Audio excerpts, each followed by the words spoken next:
Okay, back now. Okay, cool. We'll start now.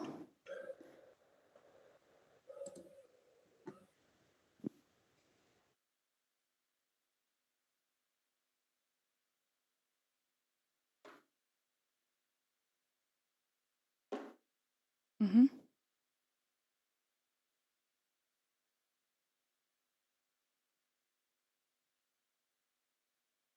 Genau, du sagst mir, wenn ich anfangen kann. Hello and welcome to the third part of our lecture series on the topic a fresh perspective on Israel. Welcome to tonight's lecture. It's part 3, the Holocaust, the Shoah, and its remembrance.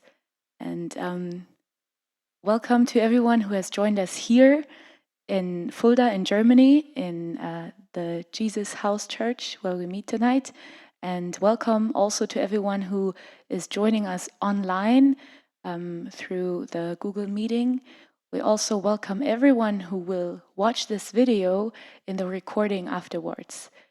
Welcome to you. I'm very happy to be with you tonight, to teach tonight about the Holocaust, about how we remember. So tonight we will not only talk about what happened back then, but also what it means to us today. So I'm very excited, and there will be tonight we will listen to a song first. I will quickly say something about the song, then I will give you the teaching for about 1 hour, and later you have the opportunity to ask questions. There's a few possibilities on how to ask questions. You can, if you're here, you can raise your hand, you'll get the microphone and you can ask your question. If you are joining us online, then you can raise your online hand and you can get the chance to ask a question. If you open your video and your microphone, you will also be seen and heard in the recording on YouTube. If you don't want that, you can write your question in the chat and I will read it out and then answer the question. So this is for later after the lecture, if you have any questions that you want to ask. For right now, I quickly want to pray and then we'll start with a song. Dear God, we welcome you into tonight's lecture. We thank you that you're with us and we want to open our hearts that we would feel what is on your heart. And we ask you that you would lead this lecture tonight, that we will understand, that we will listen to what you have to say. And we ask you, God, that you would give us wisdom and guidance, that we would learn a lot tonight, and that we would also open our hearts to what you have to say to us tonight. In Jesus' name, amen. So now we will listen to a song. It's a famous singer. He's Israeli, and the song will also be in Hebrew. And it's about a very famous topic. The topic for tonight that I chose is Psalm 23, and especially a certain verse. You might all know this verse. It's even as I walk in the shadow of death. This verse I'm talking about. So there's Ishai Rivo, or Yishai Ribo. He has written a song about this topic, and as a musician, of course, he does not only use the words of this psalm, but also some other words around. So it's a song that he has created, that he has written, and the song will be in Hebrew, and I will present that song. You will watch a music video, but it's not his original music video because it's in Hebrew and you might not understand a word. So there is a transliteration. So it says the words in Hebrew, and then later it says the words and how to pronounce it in Latin letters. So for all those of you who don't speak Hebrew, that you can follow along, that you could like sing along with him. And then there's underneath, there's a translation. But this translation is only in Spanish. Yeah, it's weird. I only found a good version in Spanish. I don't speak Spanish. You might also don't speak Spanish, so you still don't know what the translation is. That's why I will read out the words for you in Hebrew, and then I will quickly say what it means in English so that you know what it's all about. So we already know it's about the topic of suffering and feeling alone, but at the same time that God is with us, knowing that we're never alone. And of course, I chose this because we're talking about a very hard topic tonight. The Holocaust is probably the hardest topic I could imagine you could talk about. Well, there's another one, 7th of October. But I think Holocaust is, because it was longer, it was a big thing. It's the hardest topic you could think of. And so I wanted to choose a song that is written by a Jewish Israeli singer, and it addresses the probably the worst place you could, like it talks about the worst place you could ever be in, but at the same time it talks about how God is still there, even in the unbelievable. God is there. So the song is called Gam Ki Elech. That's the Hebrew words for even as I walk. So the song starts with, I will read the Hebrew now. Lo afached כי לעולם איני בודד, לא אאבד כי לצידי תמיד עומד. אל גדול ונורא, אשר במוצא פיו ברא, עולמות ונשמות ואת ארצו היחידה. And this means in English, I won't be scared, for I am never alone. I won't be destroyed, for he is always at my side. He, the great and awesome God, who created from his mouth worlds and souls and his only land, which is Israel. And then there's the refrain, the part that is repeated a few times. גם כי אלך בגיא מוות לבדי, לא ירא, לא אפחד, כי אתה עמדי. שבטך ומשענתך המה ינחמוני, ולא אהיה יותר ירא, כי שומר עלי קוני. And the English translation is, even as I walk in the shadow of death, I won't see bad. I won't be scared, for you are with me. Your rod and your support will guide me. I will be scared no more, for my master is watching over me.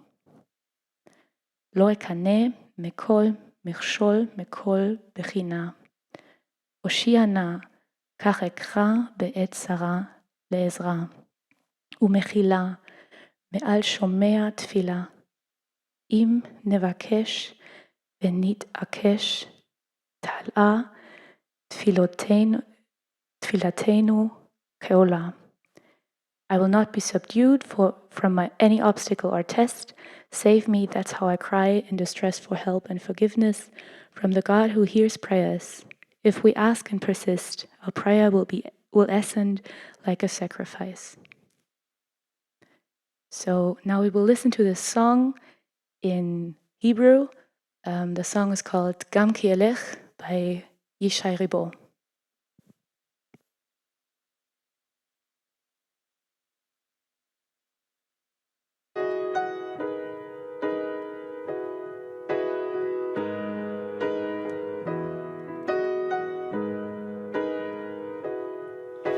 לא אפחד כי לעולם איני בודד, לא אאבד כי לצידי תמיד עומד, אל גדול ונורא אשר במוצא פיו ברא, עולמות ונשמות ואת ארצו היחידה. גם כי אלך בגיא צל מוות לבדי, לא ירא, לא אפחד, כי אתה עמדי. שבטך ומשענתך המה ינחמוני, ולא אהיה יותר ירא, כי שומר עלי קוני.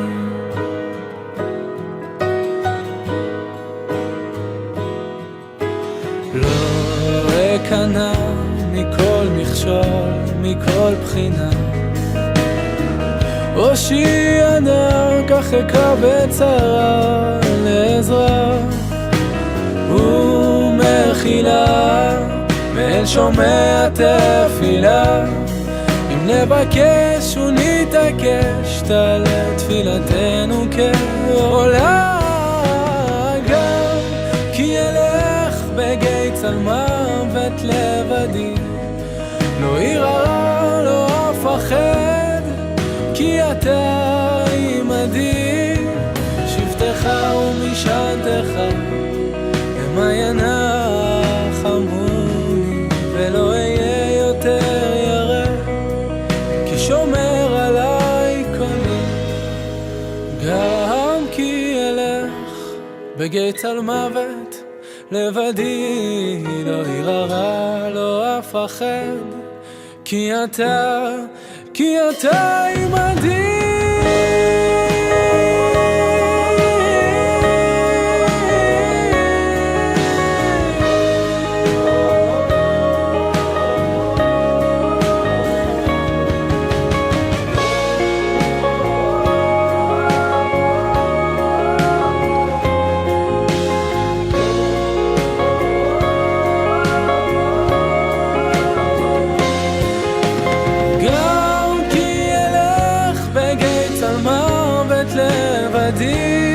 לא ירא רע לא אפחד, כי אתה עמדי. שבטך ומשענתך המה ינחמוני, ולא אהיה יותר ירא, כי שומר עליי קוני.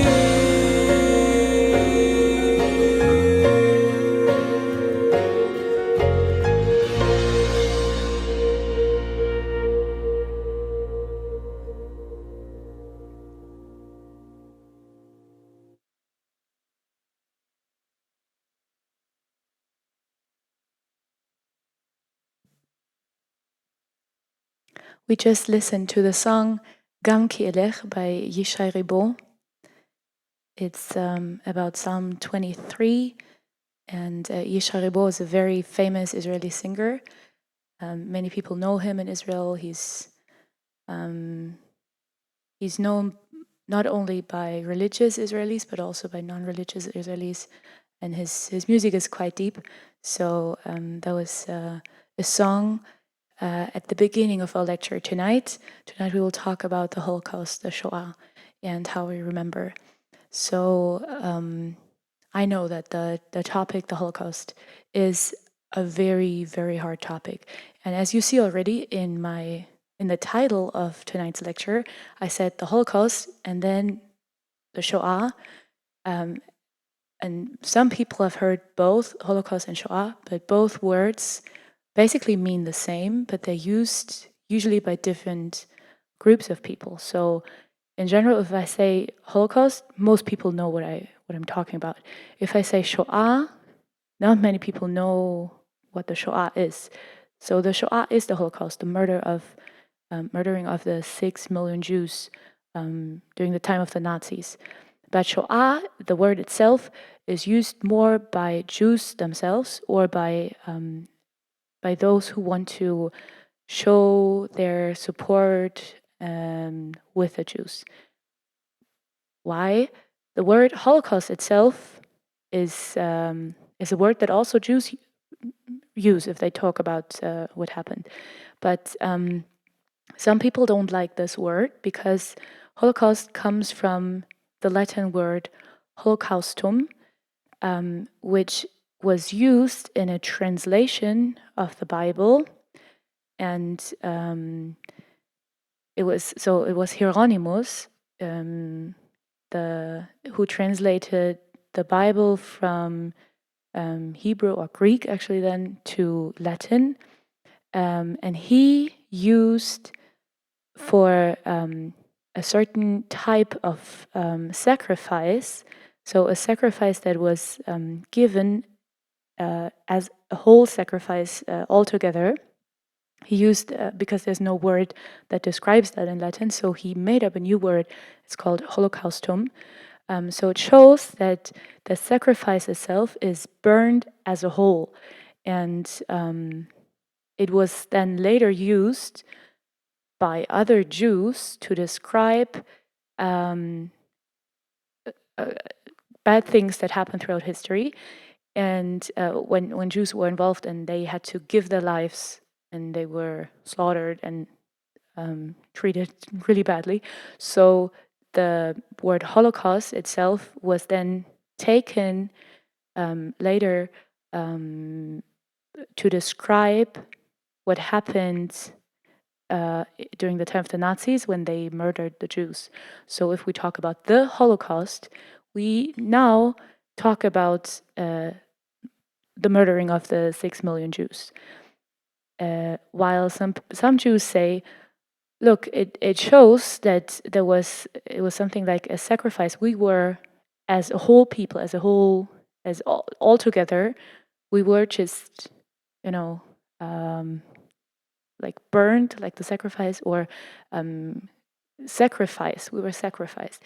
And some people say, well, God never asked to sacrifice people, so it does not really fit because it was other people who did that to us. So it's not a sacrifice, actually. So they call it Shoah, which is a Hebrew word. It means catastrophe, or disaster, something really, really bad. So that's why I put both in the title of tonight's lecture, so that people know what I'm talking about, the Holocaust, but also I often prefer the word Shoah because it shows how catastrophic that was. But even the other word, like both words have their reason why people use them, and both words are used. I just want to mention that I'll probably go with Holocaust most of the times, but in general, it means the same. Holocaust and Shoah mean the same, but they're used by different people and in different contexts. So if I gave this speech to a group of Holocaust survivors, I would probably say Shoah because this is what they prefer. But it depends on people. It's not a general thing, just for you to know. But yeah, back to the topic. We will not only talk about what happens in the Holocaust and the Shoah, because most people who watch this video or who are here probably know what happened. And if you're interested in learning more, there's lots of books, there's lots of research you can do on the internet. I will not really summarize what happened back then. I will not give you a list of historic events or dates or places. It's cruel. I rather want to focus on how we remember and what it teaches us today.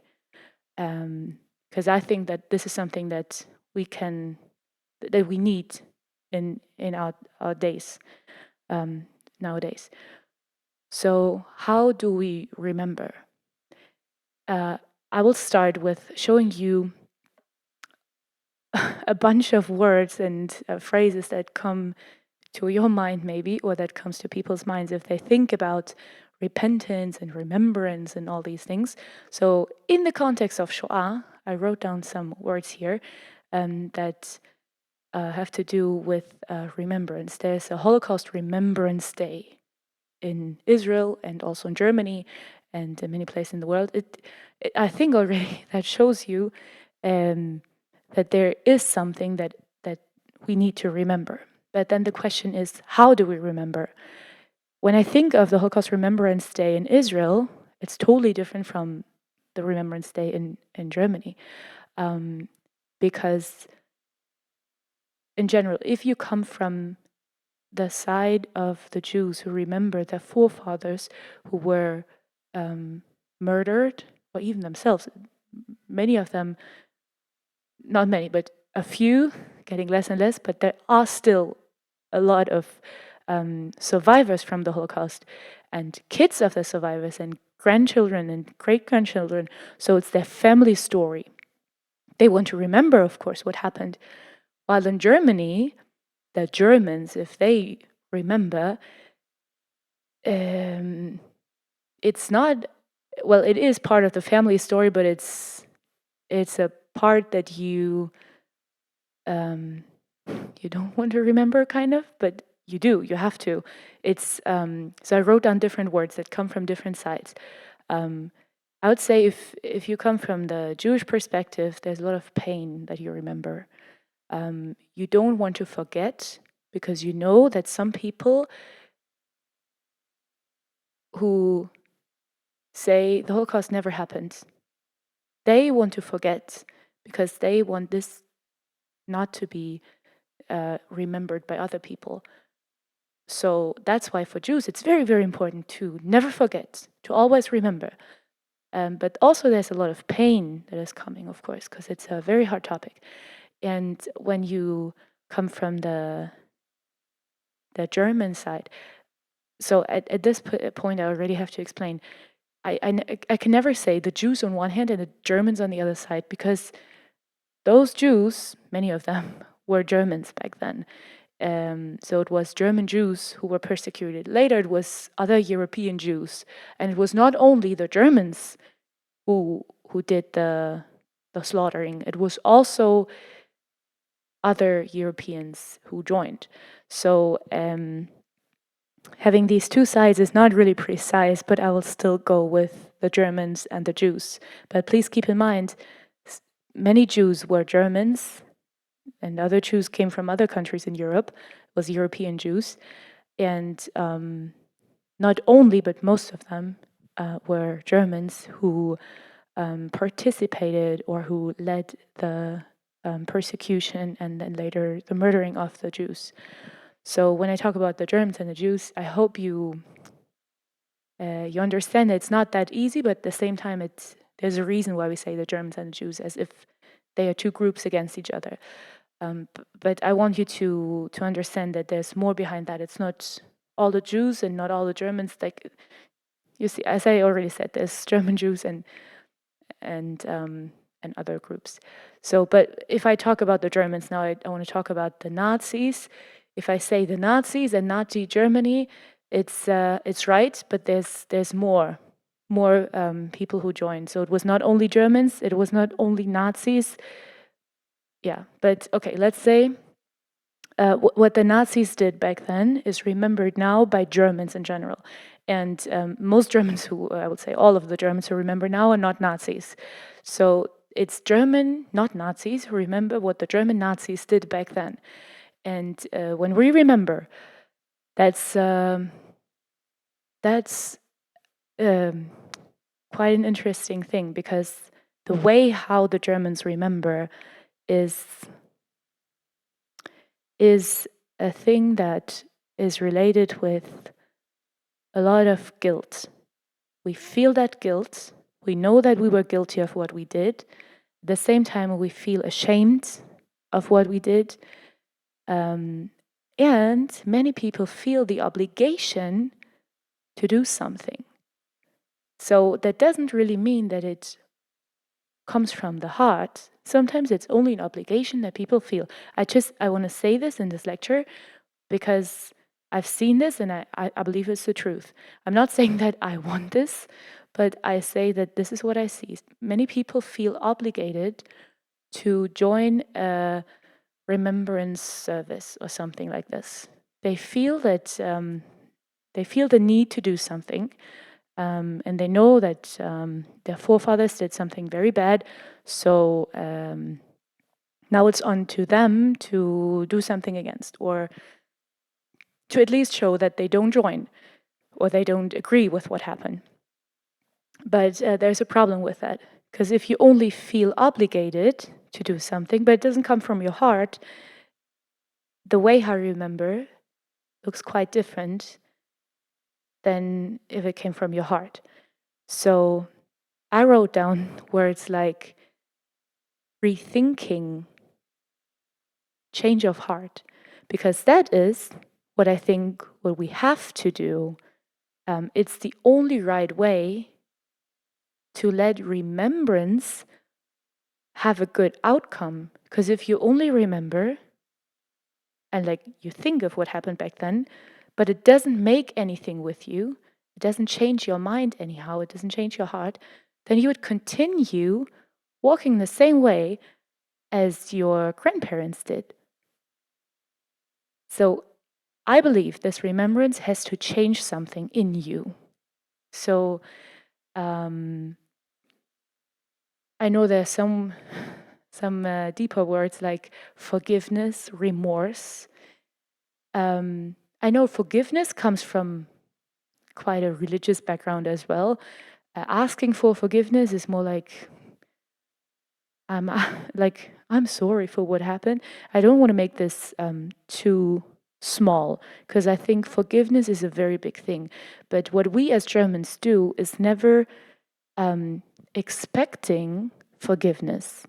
We ask for forgiveness, which means we see that what we did was wrong, and we feel guilty and ashamed, and we see the pain on the other side, and we see what we did wrong, and we say, we're so sorry. We can't make it not happen because it happened. It's in the past. We can't turn time back.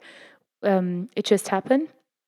So we can't change time, but we ask for forgiveness because we know that was wrong, but we never expect forgiveness, because I think this is such a big thing. How can you ask these people who went through hell, who suffered, who died, whose family members died, whose whole families were extinguished? How can you ask them for forgiveness, like real forgiveness, so that they would say, like, oh, it's nothing, it's okay? Because it's not. It's such a big deal. I believe it's something that cannot be forgiven at all. And I'm saying that, you look, as a Christian, we all believe in the forgiveness of the biggest things you could imagine through Jesus, and but that's something else, because God can do this, but can people do this? Even more, I'm surprised by Holocaust survivors who say, I forgive you. And I think, wow, how can you do this?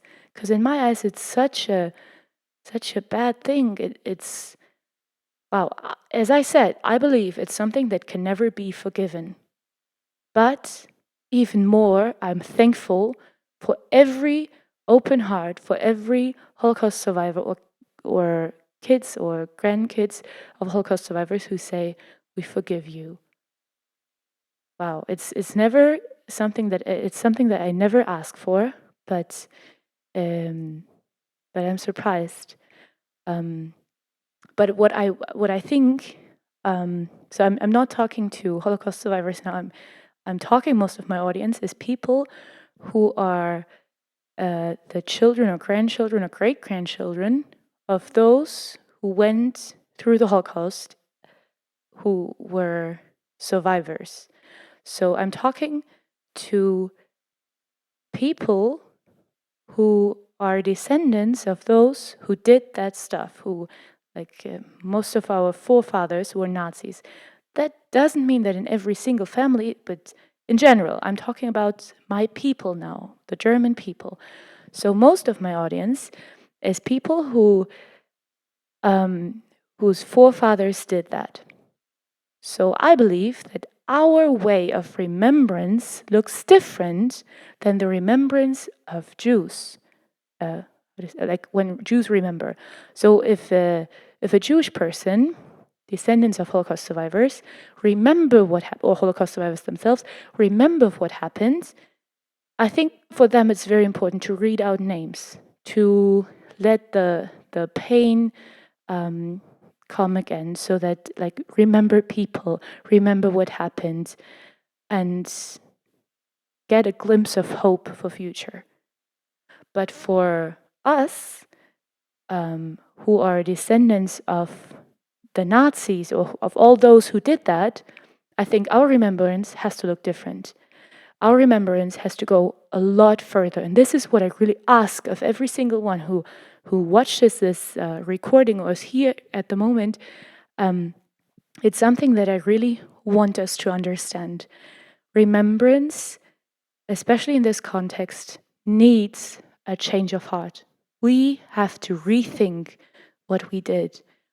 And you might say, and many people say this, hear this often from Germans, they say, it was not me, because I wasn't born back then. Of course, it was not me. Look, I'm younger. I was not born back then. It was not even my father's in my personal life. It was not even my father's generation. It was my grandparents' generation. They were alive back then. But still, I say we did wrong because I identify as German. I have a German passport. I'm a descendant, as I say. We are descendants of this generation, the Nazi generation. So we have to remember no one is born without a history. No one becomes a Christian without the Christian history. No one becomes a German without the German history. So as this is already on our burden, on our shoulders, as we are born, we have an obligation, but more than that. I believe the way how we remember has to change something in us so that it changes the future. Because if we don't understand the past and if it doesn't teach us anything, we will do the same mistakes in our present and it affects the future. So if we don't change, our kids, our grandchildren, and further generations will do the same mistakes that have already happened in the past. And that's why I believe that we have to do a rethinking. Our hearts need to be changed. Whenever we have the Holocaust Remembrance Day or any event that commemorates or anything that goes into that direction, I believe it's important that we do not only listen to some speeches of some politicians or whoever gives us a speech. I believe we have to let this come very close to our hearts so that we feel the pain, that the burden that we cannot, no one can carry. It's such a heavy burden. It's horrible. But we have to let this come very close in order to rethink and change our hearts. And this is what I ask of every single one who listens to this teaching. If you don't understand anything else, or if you don't take away anything else from this lecture tonight, then only this. We need a change of hearts. This is what we need. Not just a remembrance where we repeat something that people don't want to listen to because they're not interested in dates and historic events. Sadly, they're not interested in that. But I believe we have to listen to that because it's the truth, and we have to take this in. We have to repeat and repeat and repeat and never forget, and we have to remember. It's important because if we don't let this come close to our heart, if we think, it's the past, let's look forward, let's go to the future, we will make the same mistakes again, and even worse, it costs people's lives. So don't ruin your future. Don't ruin the future of your children and your grandchildren and the next generations to come. And don't ruin the present, because we all live here in the present times, and we look, what we see around is bad enough. And if we don't learn from the past, the same thing will happen right in front of our eyes. So let us be open to rethink and let our hearts be changed. This is really what I ask of you tonight. So as I talked about this now, let's see. I brought you. Okay, we're going now to history, because some of you might ask, okay, that what happened back then with the Nazis, that was so horrible. How could the Germans even do that? Where does it come from? Within one generation, how could one political party turn around the hearts of every single person in Germany? How could that happen within a short time?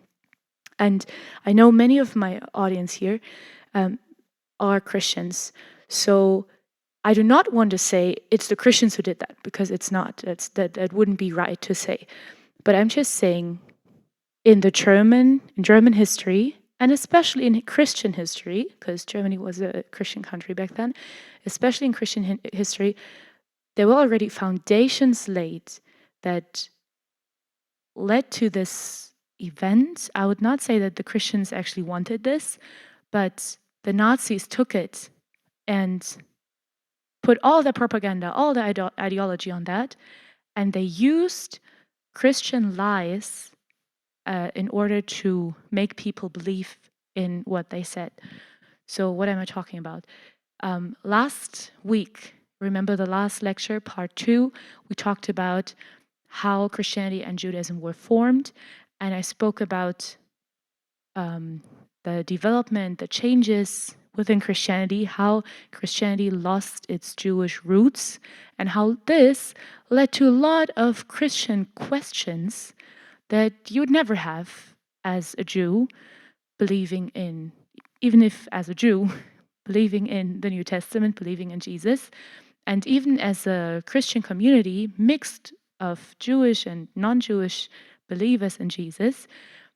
If you have the Hebrew and Jewish mindset, and you read the Bible through Hebrew Jewish eyes, you would not have those questions that many Christians raised throughout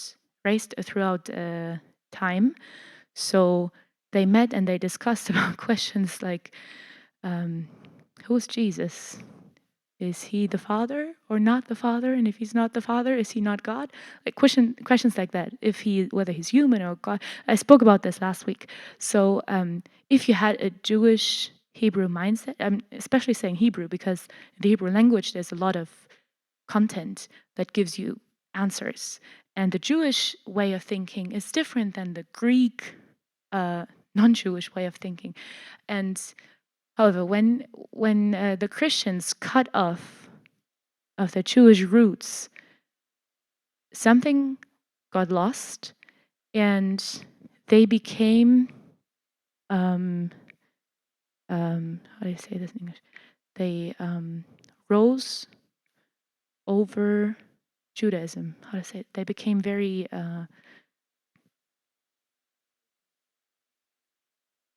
hochmütig. Proud, like proud. Okay, so they became very proud, too proud, because it made them look down on the Jews, who should be our brothers and sisters. Look, we believe in the same God. If the Jews don't believe that, okay. But we Christians believe that we believe in the same God, in the God of Abraham, Isaac, and Jacob, in the God of Israel. And if we, who believe in the same God as them, don't love the Jews, we did something wrong. If we think we can live without them, we do something wrong. If we cut off our roots from them, we do something wrong. And this is what came out. So I brought you a picture, a very famous picture. Like it's not the picture. It's two pictures. It's two pictures of two figurines of on a church, and it's a common pattern that we see throughout European churches throughout time. In the Middle Ages, we see this a lot. So medieval figures are, many of them show the same topic, which is ecclesia and synagoga. So it's two Greek words. Ecclesia, you might have heard this, is a Greek word for the congregation. Many Christians use this because the first Christian congregations were ecclesia. So ecclesia is called out. That's what it literally means. So it's a group of people who are called out. This is how the Christians call themselves as ecclesia, is called out. So ecclesia stands for the church. You could translate ecclesia with church if you want. And then synagoga, which is also a Greek word, comes from synagogein, which means coming together. It's like the same as a congregation, but it's a Jewish congregation. So synagoga, you might know the word synagogue is the place where Jewish people gather. So it's like the church and the synagogue. So the church stands for all the Christians, synagogue stands for all the Jews. So it's Christianity versus Judaism, if you so want. So we see two women here, two figurines of a woman, and the left one from our side is Ecclesia. She is a beautiful woman with a crown, which shows that she is dominant. She is holding a cross, a staff with a cross on top. It's like a flag. It reminds you of the Roman flag. So if a Roman army went to war, they held their signs where it says like from which legion they come. So this is a sign like this. You have a staff, and then there's a out of fabrics there's a flag on it.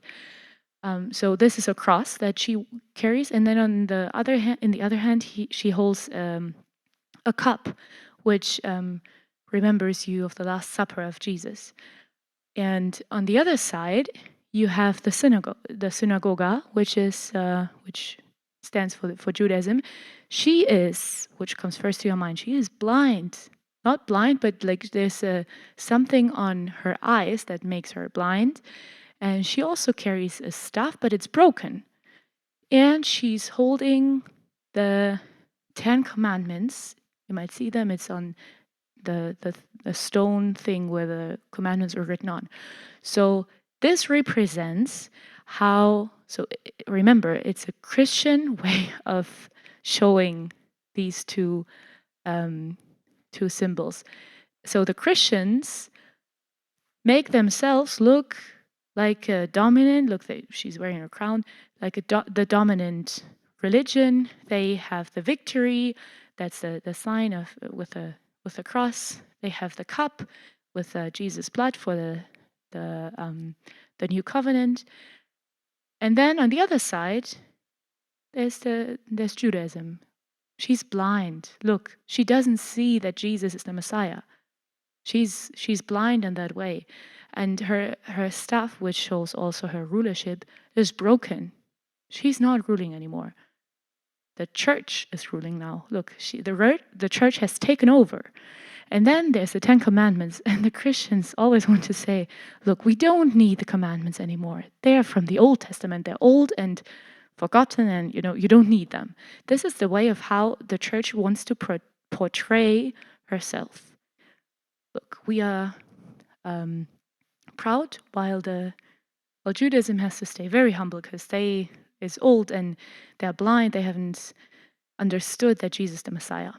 And this goes even further. You have, as I said, it's a common pattern. You have more ways of showing this these two women, and they both, as I said, symbolize church and synagogue.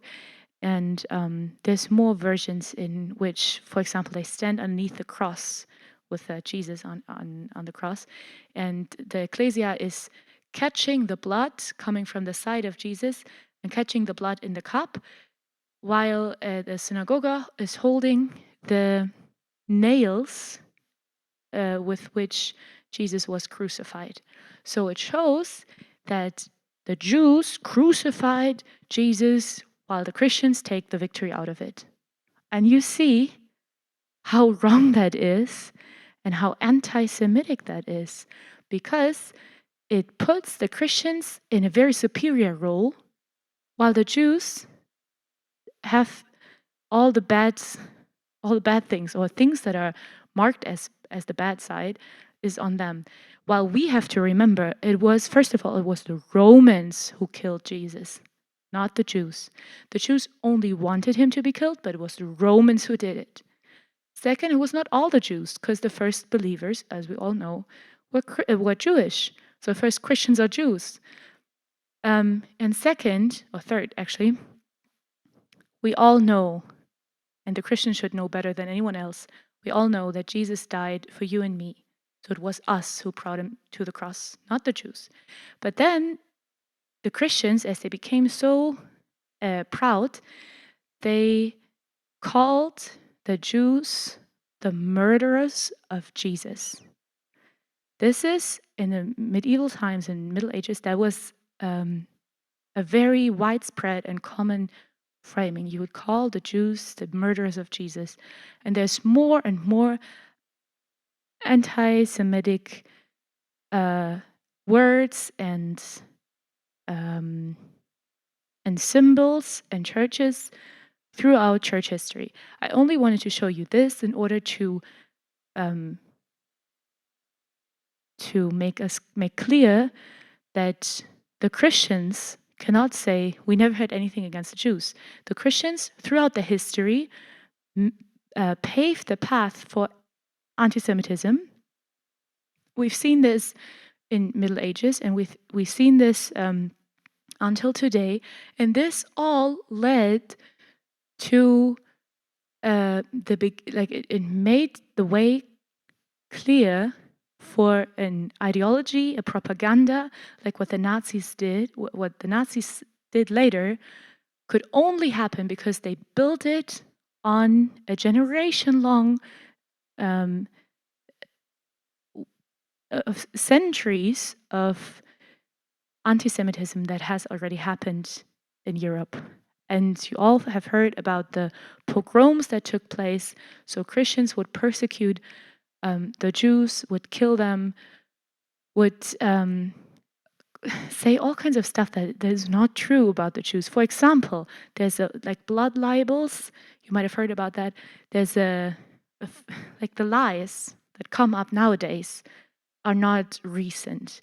They usually built on centuries or like a very long, maybe thousands of years long history against the Jews. For example,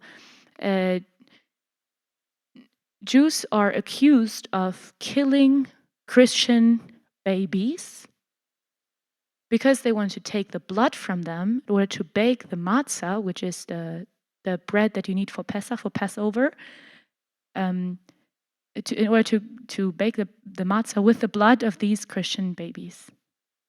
If you know a little about Judaism, you know, first of all, blood is holy. You would never eat blood. Second, the matzah, the bread that you prepare for Passover, doesn't require any blood. Of course not. And third, the Jews would not kill any children. Never. They would not kill any children. Until today, the Jews don't want to kill children. If you hear, especially in the Gaza war or whatever, you hear, oh, the Jews kill the children. Look, it's the same thing. The Jews don't kill the children. But this is what people claim. And it's usually these claims have a long tradition. So the fact that Christians say this or said this about Jews and then took this as a reason to kill the Jews is just the same nowadays. You take a certain lie, you repeat it so often that people believe it, and then you have a reason to kill the Jews. Well, it shows you that there was already in Christianity, there was a way of anti-Semitism that took place in Europe, in Christian churches, everywhere. And then with the rise of Islam, it went worse because there's more anti-Semitic Islamic stories. Like in the Muslim world, there's more stories, more lies. For example, the Jews poison the whales. It's a lie that you hear until nowadays in Israel, that the Jews poison the water sources for the Arab people. Why? They don't do this. Even in the Bible, they already talk about this. So it's crazy. These stories are repeated, and this leads to more and more anti-Semitism. So now let's quickly look on what happened through the Nazi times. I brought you an interesting picture because usually people think that the Nazis wanted to kill the Jews. And in the end, that's right. But in the very beginning, that was not the goal of the Nazis. Many people don't know that. When I was in Yad Vashem, I took a picture of this game. So I brought you a picture that I took in Yad Vashem. It's a game, in Germany we call it Juden raus. It's not known by the Germans, so don't think it's a common game that we play. No, thanks God, we don't play this. But it's used to be played in 1938. In English, you'd say "Juice Out." It's the name of the game, and the goal of this game is a board game for families, for kids. So the goal of the game is to collect juice on the way while you walk with your while you like on the board game you collect juice. That's part of the game. Then you bring them to a place where you gather them, and then from there you deport them to Palestine, not into the concentration camps, to Palestine. So the goal was to bring the Jews to Palestine. Okay, Palestine, I have to quickly talk about that word. I've said this already a few times, and next week I will come back to that again. Palestine, the word back then in 1938, that name was just the way of how you called the area that nowadays is Israel, and even more Israel and Jordan, because I will talk about this next week. So the area was called Palestine back then. Those who lived there, Jews and Arabs, would call themselves Palestinians, but not the Palestinians of nowadays. So it's not those Palestinians who want to be freed from Jewish occupation, whatever they claim. It's not right, by the way. It's a lie. But just so that you don't get confused when they talk about Palestine, they talk about Eretz Israel, about the land of Israel. But back then, people called it Palestine. Watch the other videos that we did already, or come to the next lecture, and then you'll learn more about the word Palestine, why it's called Palestine. So this should not bother you now. And I just want to make sure that you understand that the Nazis had the propaganda in the beginning. This is what they taught people. And as you see through the board game, they taught children to kick the Jews out of Germany to Palestine. That was their goal, to free Germany of Jews and to bring them to Palestine. And only because that didn't work, they said, okay, let's find another word, solution, like in quote unquote solution, to put them in the concentration camps. So just to let you see, in the beginning they wanted to kick them out and bring them to Palestine, and only later they came up with murdering the Jews. So I brought you another picture of a German shop that it's a shop run by German Jews. As you see, Germans and Jews are not always contrary. They're German Jews, so they had a German passport like any other Jew. Like any other German. They spoke German like any other German. They went to German schools. They were so German that people didn't even see that they were Jews. And why? Because other people didn't see it, the Nazis made a campaign to write Jew on their shops so that people would understand this is a Jewish shop. If they didn't write it, people wouldn't know. So you see, the Jews were not different. They were just like every other person in the state of Germany. So here we see a shop run by German Jews with the words, Germans, defend yourselves. You see, it's the same thing like what we hear nowadays. You have to defend yourselves against the Israelis. What did Israel do? Here the same thing. Germans, defend yourselves. What did the Jews do? Nothing. Okay, Germans, defend yourselves. Don't buy from Jews. This is what we call boycott. They want to boycott the Jews. It's the same thing that we see nowadays. People claim you can't buy Israeli products. Boycott Jewish products. Why? Defend yourselves against the Israelis. Why? What did they do? Oh, they killed the children. Again, they poisoned the wells. What? They didn't do that. It's a lie. But you see, it was not visible to people from the outside who was Jewish and who wasn't, because it was not important whether you were Jewish or Christian or it's not important from which ethnicity or from which religion, from which culture, because they were all the same. The Germans back then, like you couldn't see who was Jewish, who wasn't. Some of them, of course, they were religious. They wore a certain type of clothing, but with most German Jews, you wouldn't see whether they were Jewish or not. So this was a way to stigmatize and to point out this is a Jew. This is a Jew. So they used the Star of David as a sign, put it on the shops. Later, every Jew had to wear a Star of David on their clothes. And this is the same that we see nowadays. You might be shocked, but like I was shocked when I heard it. When the war broke out, when Hamas came and invaded Israel on the 7th of October 2023, right after, we had a campaign in Germany of I know who it was. Obviously, it was anti-Semites who wrote Jew and a Star of David on Jewish houses in Berlin. So it was just the same.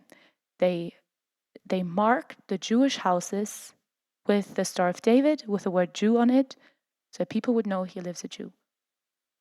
That was the first step. And then you see, later it ended in the concentration camps. So you see the same thing again. And it does not only have to be Nazis nowadays. Nazis come from a very far right wing, but we see the same thing from left wing, from Islam, which we haven't seen before. So come to the last lecture, the part 5, and we'll talk more about the anti-Semitism nowadays that happened after 2023. So I just wanted to mention that what we saw back then, we also see it nowadays, that shops and Jewish houses are marked with a Star of David, with the word Jew on it. People who say, defend yourselves against the Israelis, defend as if Israel attacked anyone, then don't buy from Jews, which is a boycott. We've seen this for years already against Israeli products. Boycotts, BDS, boycott, disinvestment, and sanctions against Israel. So you see, there's a group of people, and it's not only Nazis. This is very important to understand. It's not only Nazis. It's people who hate Jews from everywhere. It's from the right wing, from the left wing, from Islam. It comes even from the middle of society. It comes from many different corners. We will speak about that further in 2 weeks. But I just wanted to show you these things have happened on the street, openly. Look, it's a big sign. It's not just small somewhere in the corner. It's a big inscription on the window of the shop. And it was visible to people, and people didn't stand up loud enough against it. So if you don't take anything away from this lecture tonight, at least one thing, we have to stand up. It's not enough to stay neutral. Many people at this time said, well, we're not against the Jews. We're not against them. We're neutral. We wouldn't say anything. We'll just stay silent. This will go away. It will not. It was getting worse and worse. And in the end, it ended in the concentration camps. And with the death of 6 million Jews, 1.5 million of them at least were kids. So it was not only certain Jews that, you take out and you say, he did this and that wrong. It was kids who obviously didn't do anything wrong. And you see, it was brutal. It was murder. And it all started with small things, and it got worse and worse, more and more. And it's not enough to stay neutral, to stay silent, and to think, I'm not against the Jews. That doesn't help the Jews if you're not against them. You have to help them if they are in a situation like this. And we are in a situation like this nowadays. So it's not enough to stay neutral and to stay silent. We have to stand up for Jews, for Israel, and against anti-Semitism that is happening. So I brought you a quote from Kurt Tucholsky, Jewish writer, Jewish German writer, Kurt Tucholsky, and he said, a country is not only what it does, it is also what it tolerates. A country is not only what it does, it is also what it tolerates. So it might start with small things, but if we tolerate them, if we let them happen, it will affect us. There will be a great outcome, and we have to stop it as it begins, at its source. So think about this. How does your country look like? What does your country tolerate? Not only what your country actively does, also what it tolerates. I know that there are more people watching here, not only from Germany, but from all over the world. This is why it's in English. The German version, we also have a German version of this lecture. Of course, I spoke more about Germany, but I know that many people of you come from other countries, not from Germany. So think about your country. Where does your country stand? What does it tolerate? What do you have to change?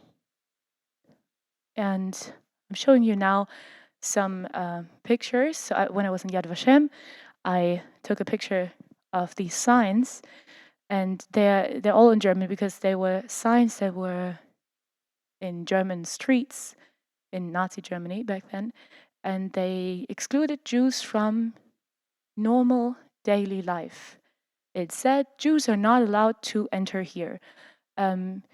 Jews enter with risk of their lives. If they come here, this is a risk to their lives. So I remember when I went to Yad Vashem for the first time, I ran into that group of Israeli soldiers, and no, it was not soldiers, I think. Oh, well, some of them were from the army, I remember, but not all of them. So I went with them inside, and because it was just a very small group, they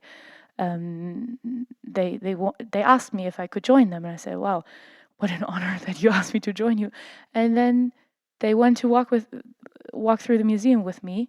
By the way, Yad Vashem is the place of Holocaust remembrance. It's a memorial. It's not a museum.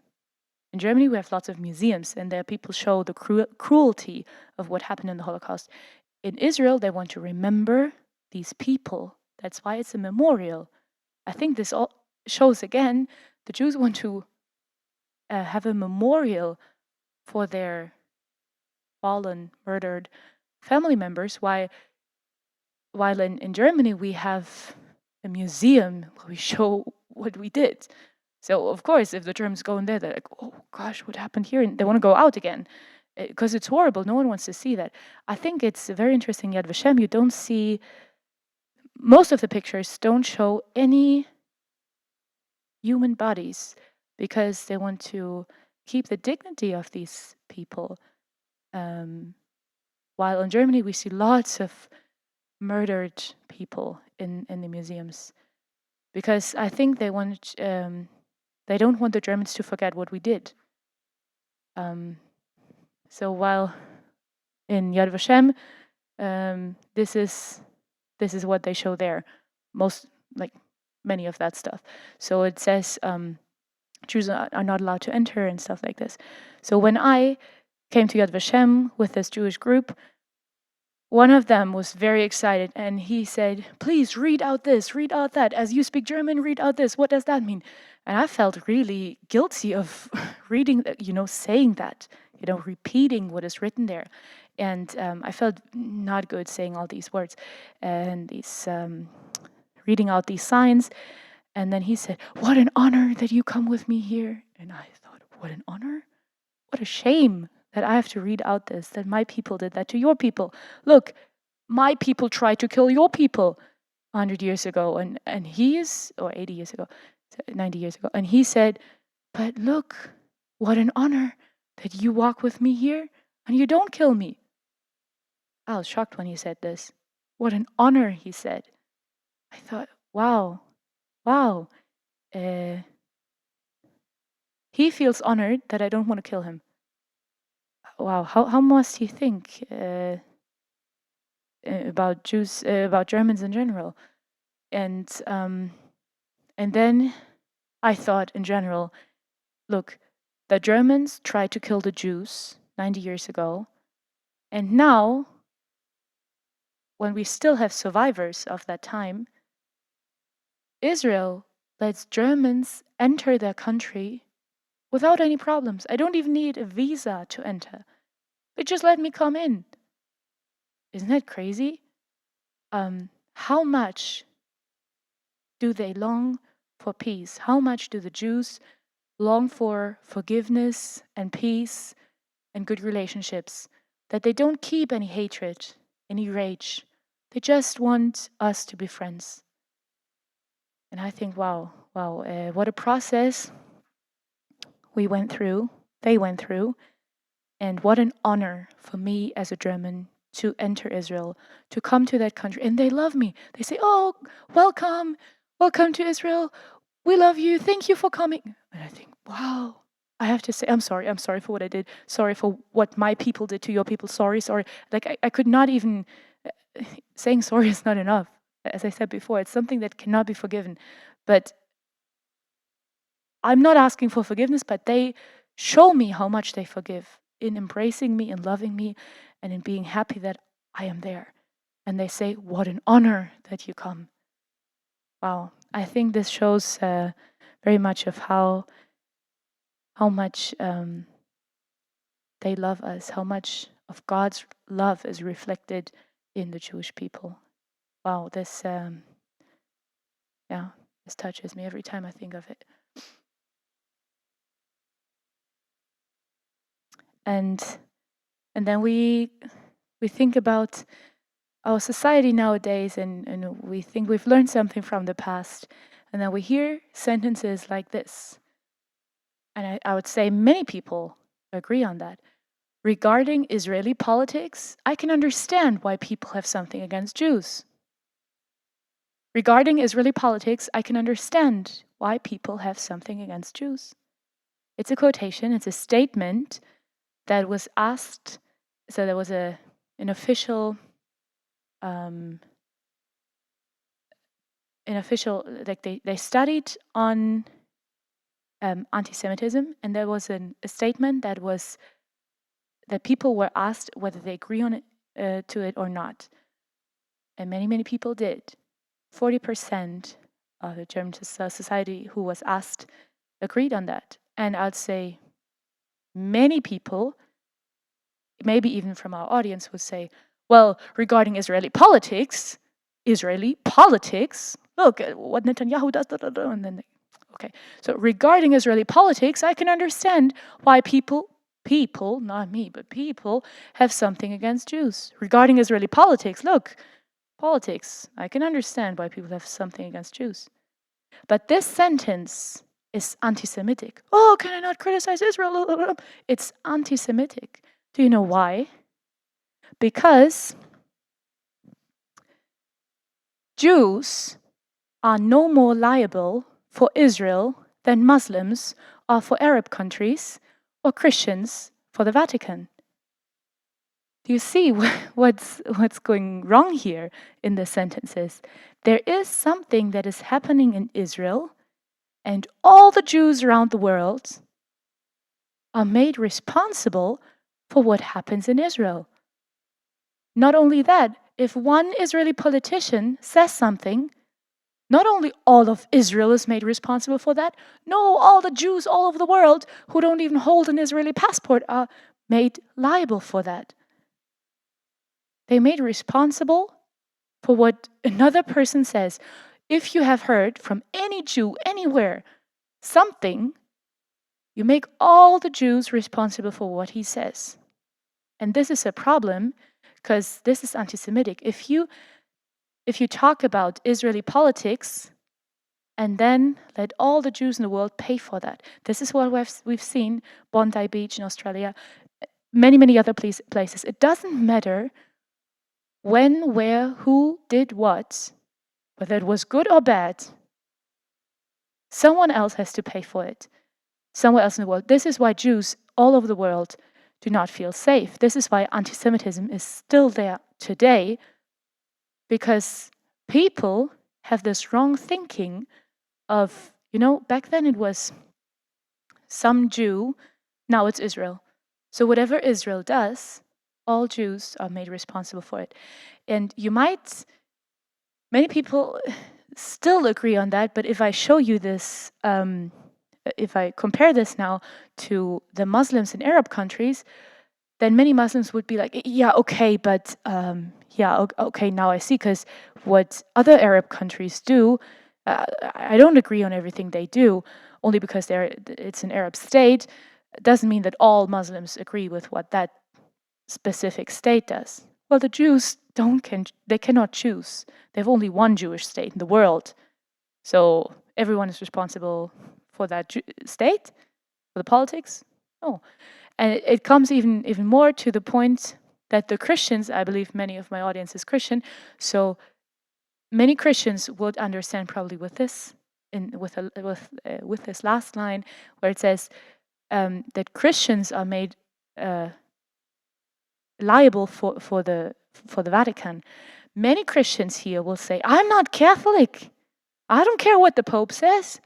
The Pope is not like he's not over me. I'm not Catholic. I'm Christian, but not Catholic.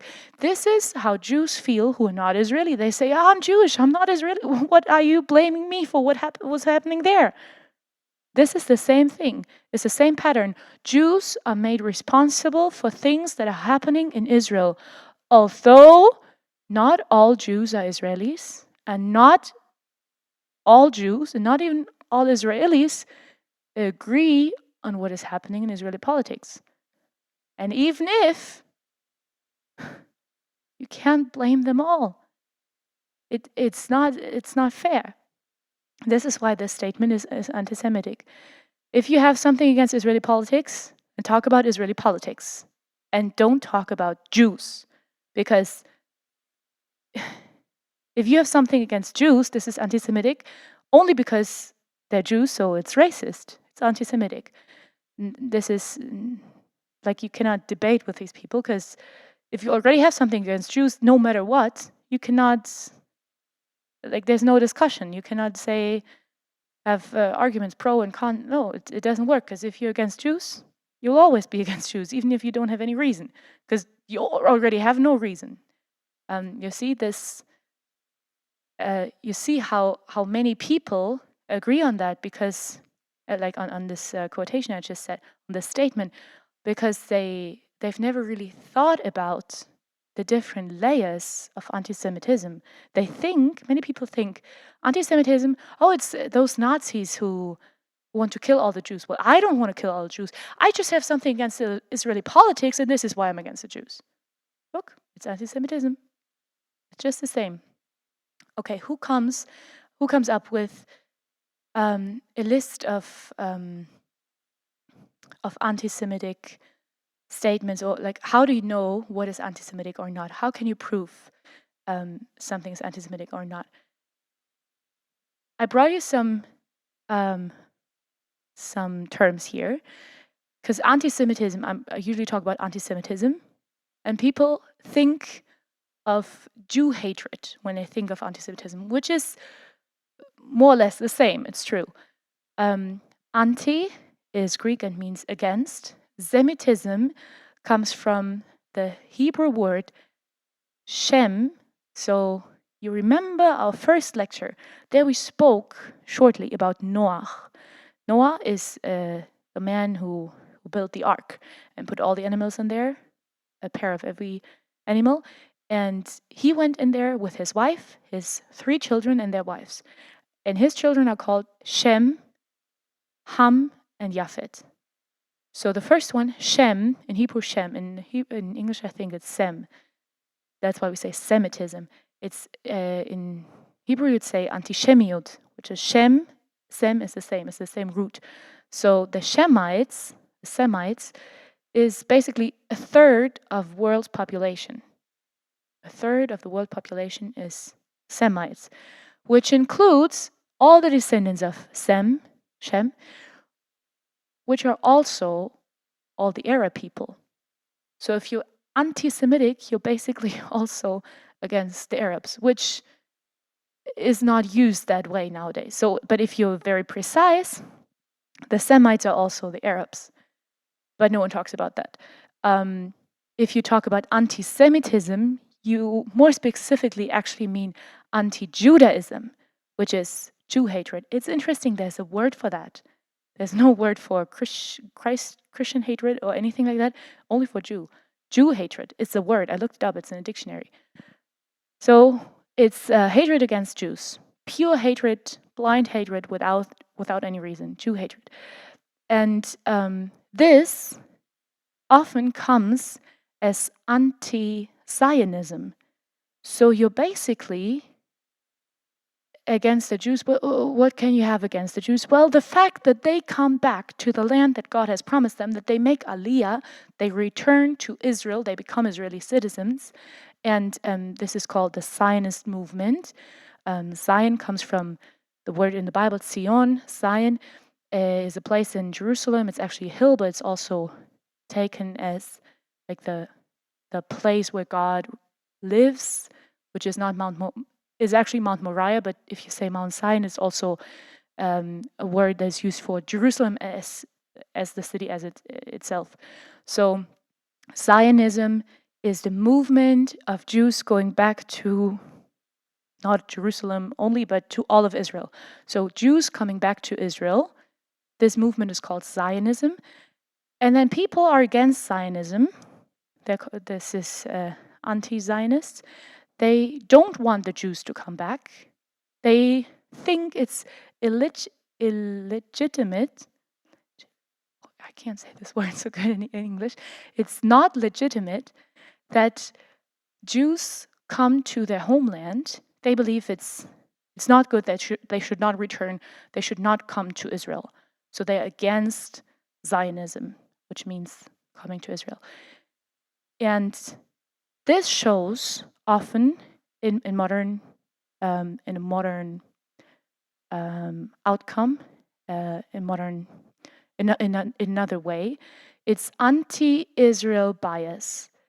It is a very strong criticism on Israel itself, which has not any reason. It's not a certain thing, a very small point that you want to discuss about. It's about Israel in general. It's a pure hatred against Jews, against their movement back to Israel. It's against Israel in general. People are against Israel. So all of this is anti-Semitism. I'm using these words in order to explain that anti-Semitism, a word that we all know, is now more and more seen as anti-Zionism, and in modern times, more and more as anti-Israel bias. And this is very dangerous because people claim, but I want to be able to criticize Israel's politics. I don't agree with everything they do, so but am I not allowed to criticize anymore? And they claim it's a criticism on Israeli politics, but in fact, it's a hatred against Israel itself, against Jews coming back to Israel, against Jews in general. So it's anti-Semitism. It's anti-Israelism, anti-Israel bias. Like the sentence the quotation I just showed you. So there's it's not only me who thinks that. There's a whole committee of people who have made a 3D test for anti-Semitism, so that you know what that means, what anti-Semitism is. So you can prove whether a statement is anti-Semitic or not. You can prove through these three, if one or more of these 3Ds can be applied to your statement, it's anti-Semitic. So the 3Ds are delegitimization, demonization, and double standards. What does it mean? Delegitimization takes away the right of self-defense from Israel. So Israel is not allowed to defend itself. You delegitimize Israel. You don't allow Israel to have the right to self-defend or to self-determine. It questions the right of Israel's right to exist. It touches the right to self-determination for Jewish people. And you might hear slogans like "from the river to the sea." It's exactly this, the legitimization. It comes, from the river to the sea, Palestine will be free. That's what it says. So from the river to the sea means the Jordan River to the sea, which is the sea, I say Mittelmeer, the Mediterranean, sorry. So from the Jordan River to the Mediterranean Sea, if they then say Palestine will be free, that means Palestine, this area, should be without any Jews, free from Jews, Where should the Jews go? Well, they can go to the sea, which means they should go away. They should not exist anymore. So you take away the right of the existence of Israel. They don't allow Israel to exist. Not the question how big Israel is, where the Jews live. No, it's Israel in general. As I said, so it takes away Israel's right to exist, the right of self-determination, and it denies Jewish decisions. So the fact that Israel can make decisions by themselves and don't have to ask the US or the UN or whoever, this is already delegitimization, that you take away Israel's right to make decisions by themselves, by himself. So this is delegitimization. The second is demonization, which is, this occurs when actions of Israel in general are portrayed as evil. For example, if you compare Israel to the Nazis, you might think, wait, is it like the Jews were the victims? The Nazis did bad. But look, this is what people do nowadays. They say what Israel do is like what the Nazis did. This is demonization. You take Israel as a whole and say it is evil. Everything that it does is evil. It's demonization is also if you take conspirational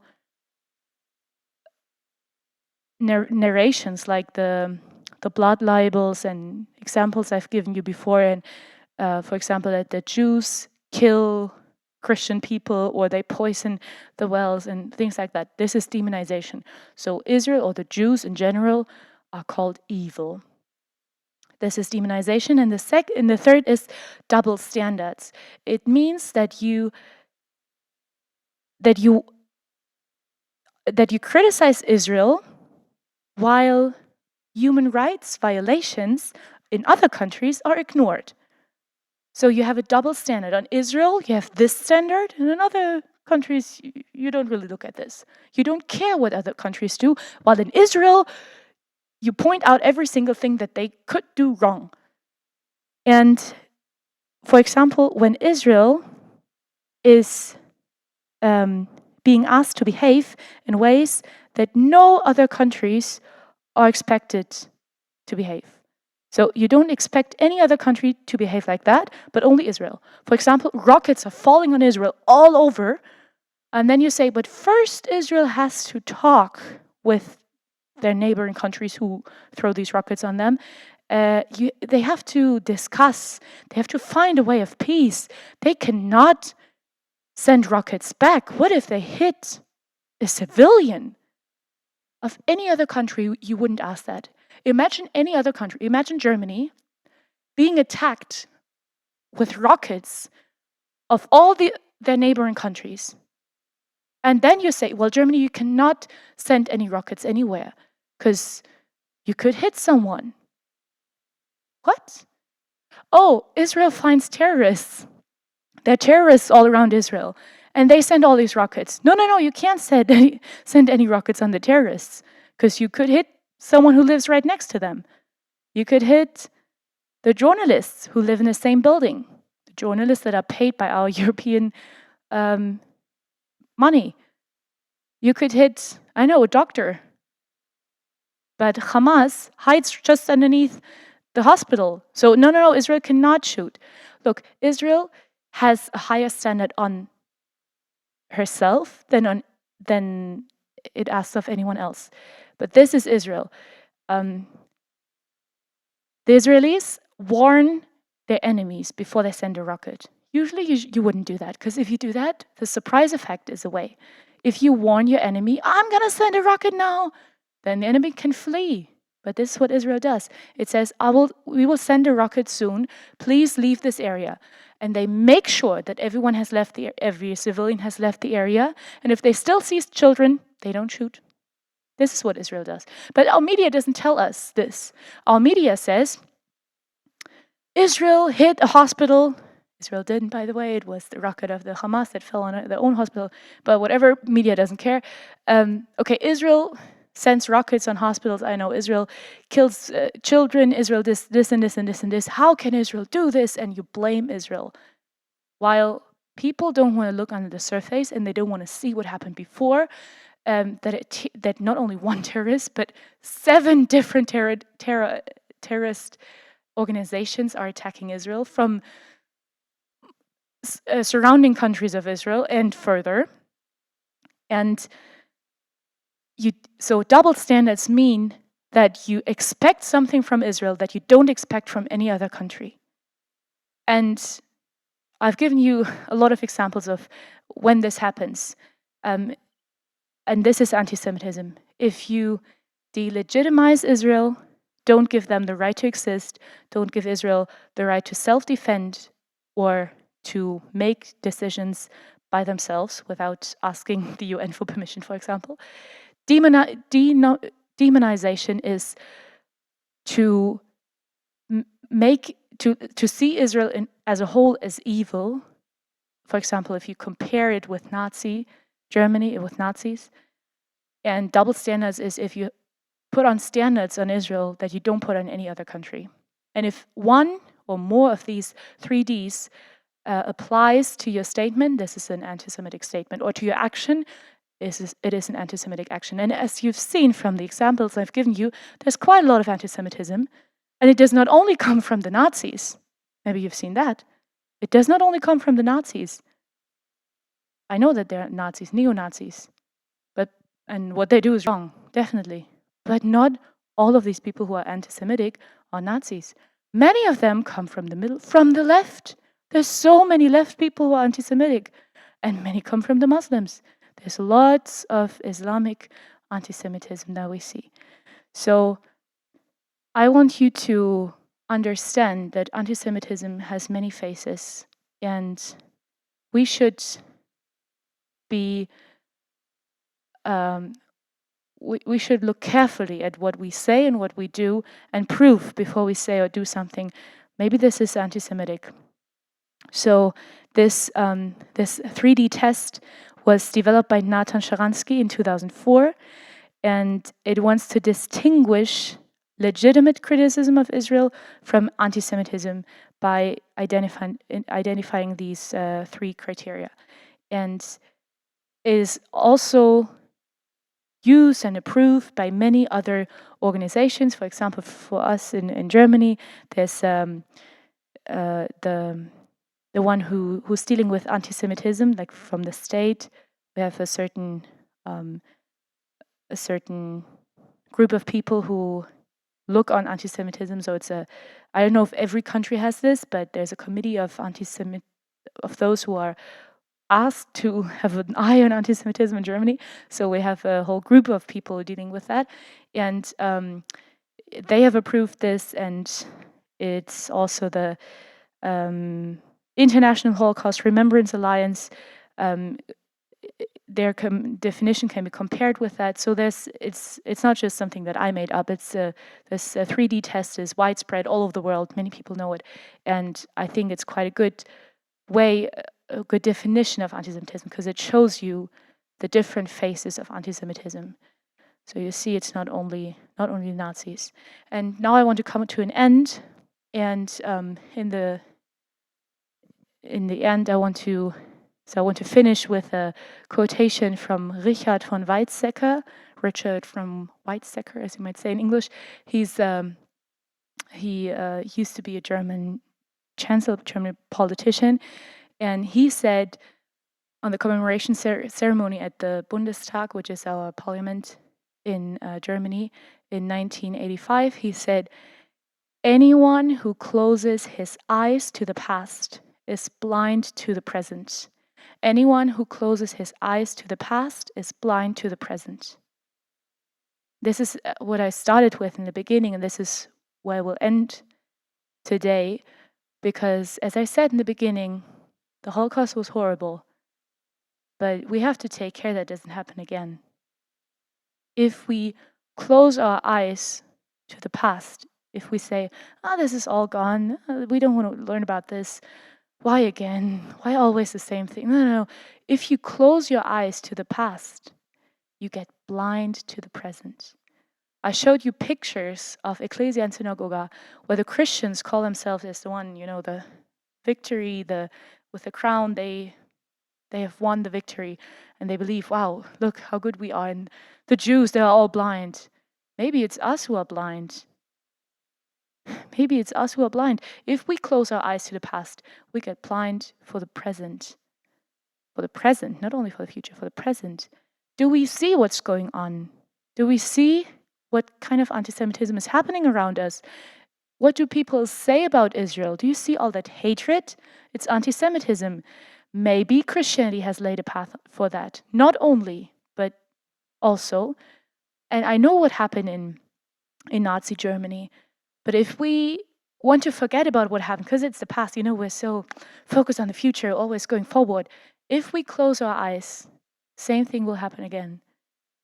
And it is happening again, because many people are closing their eyes.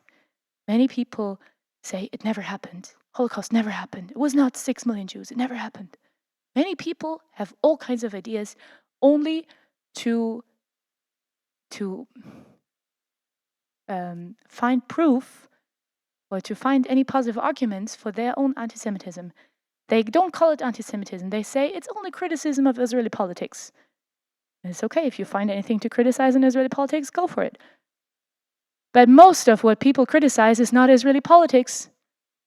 It's Israel and Jews in general. And this is anti-Semitism. So let us open our eyes to the past. Let us learn from the past. Let us have a change in our hearts so that we go not as blind people, but as seeing people in the future. And let us live as seeing people in the present. And let us stand with Israel, because I believe this is what we're called to do. Thank you so much for your attention. Thank you for listening. Thank you for your applause. Okay, now there is time for questions. Now you can ask everything you want to know, anything related to that topic. There's time for questions. As I said, you can ask your questions here. You can raise your hand. You can also ask questions in the meeting. You can also write it down if you want to. Then you're not seen in the recording and not heard in the recording. If you have any questions, write them down. I'll read them out and I'll answer them.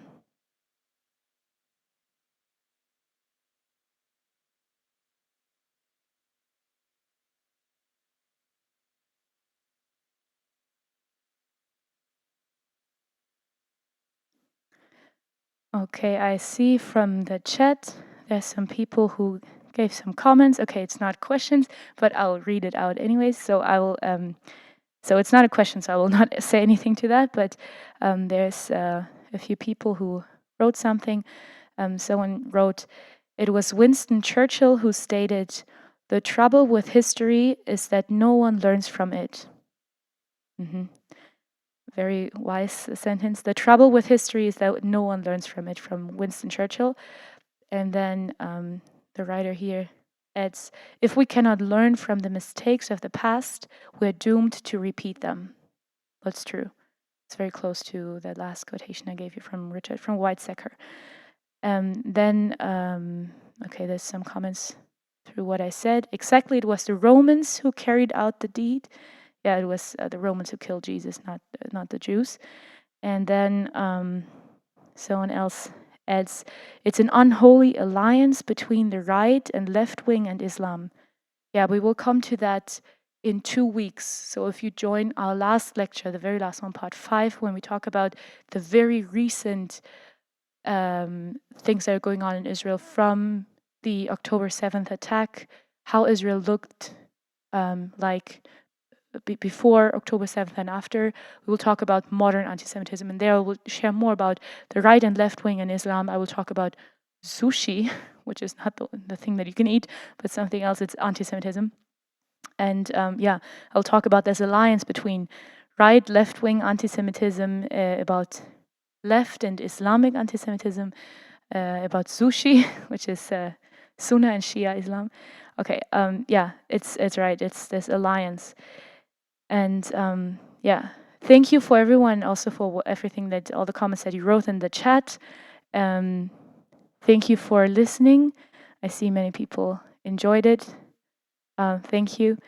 And also, if you have any other questions, if maybe you have to think about what I said, and then later a question comes to your mind, feel free to ask me questions.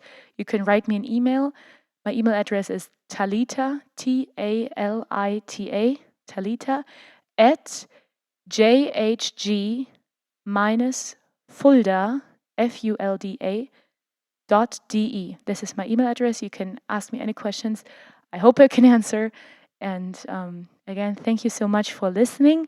There's now the opportunity to donate. As I said, this lecture is for free. You don't have to donate anything, but I know some people always say, can we donate something?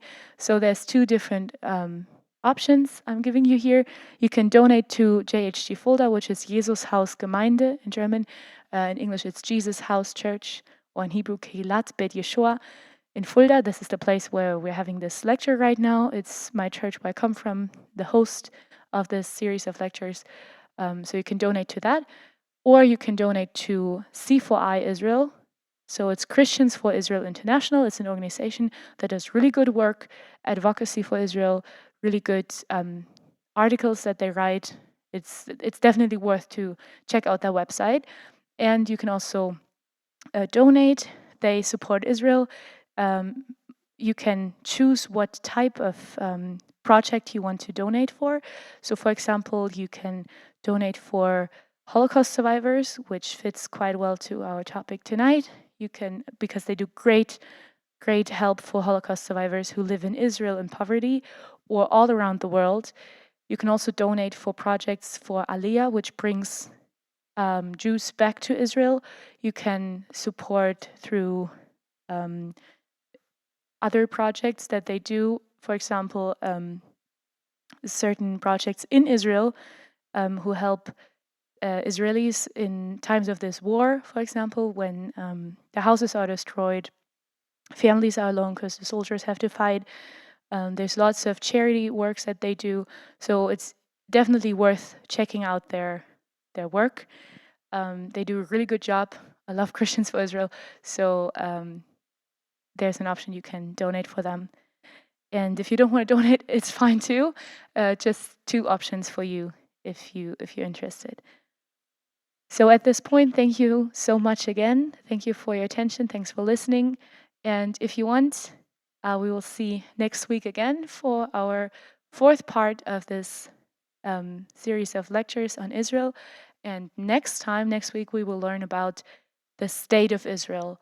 So we will go back to history again. We will go to find out all the different developments that led towards the state of Israel. Then we talk about the early years of the state of Israel and its development until present. And this will be a very interesting lecture. You're invited to join us again, and you can ask all your questions on these topics about the state of Israel then next week. So thank you so much for listening, and I hope to see you again next week. God bless you. Bye.